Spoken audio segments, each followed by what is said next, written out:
7 o'clock pa lang ng umaga dito sa Lauterbrunnen. Yung parking dito, puno na. Dito na lang banda yung may parking. May parkingan. Grabe na. Kaya mag-iski man ang aming ano. Mag-iski kami, mag-iski. So, good morning. Andito ako sa my wing in Switzerland. It's okay. Gabi pa nag-drive na kami around. Hello. Mag-iski sila. Open na yung restaurant. Mag-coffee kami. Mag-coffee muna tayo. Yan, para sa akin. Ang ganda pala ng wingin. Dinadaanan lang namin to, pero hindi kami dito nagpapasyal sa kanyang city. Ayun yung ano, papunta yun sa taas. Wingin ito dito kung saan ako naka-stay.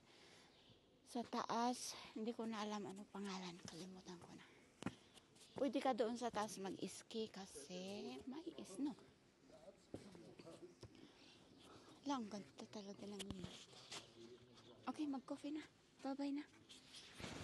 Dito kami sa may hotel ng wingin. Sa restaurant lang kayo, mag-coffee lang kami. May pag dyan ka nakatira sa palace, ang ganda ng view mo. Yung view mo, ayun diba no? Pag malamang more than 300 ang one night siguro dyan. Kasi yung view mo, kung dito ka naka-stay, diba sa palace, yung view mo, ay di mahal. Kasi yung bayad mo dyan sa hotel, kahit pangit yung room, yung view ang binabayaran mo. Grabe, ang ganda. Diyos ko po.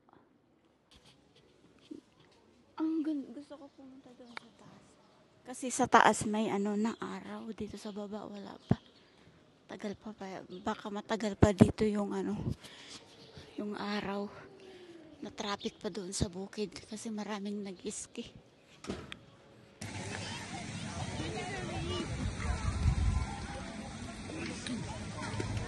Dami tao.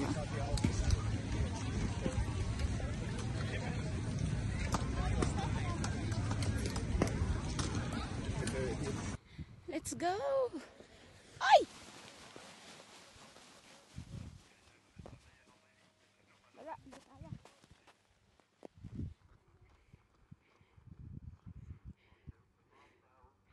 Ay, hindi nakalipad siya.